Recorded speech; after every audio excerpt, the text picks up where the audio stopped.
Guys, gagawa kami ngayon ng lazy cake.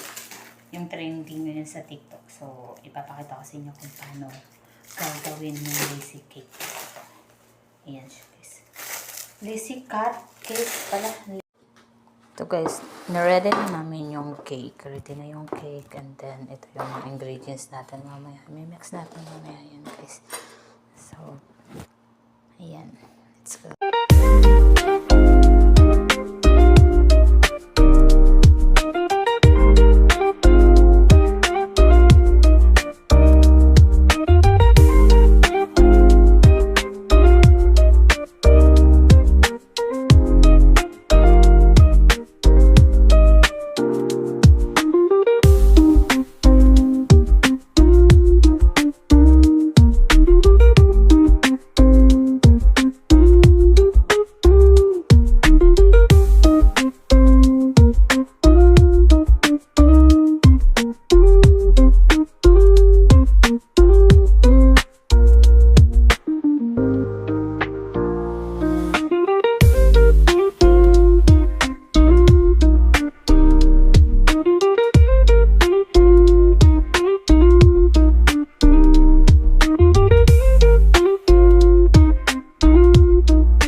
Guys, kakain tayo ng lazy cut.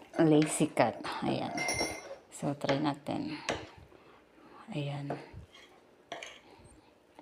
Ganito ba yung lazy cut? Tapos ang balintong. Ayan siya guys. Hindi lang. Kain ka to. So, try natin kung masarap nga ba siya. Ay, bilat. Ay, sorry. Bad words ka. Mm. Parang cake. Parang cake.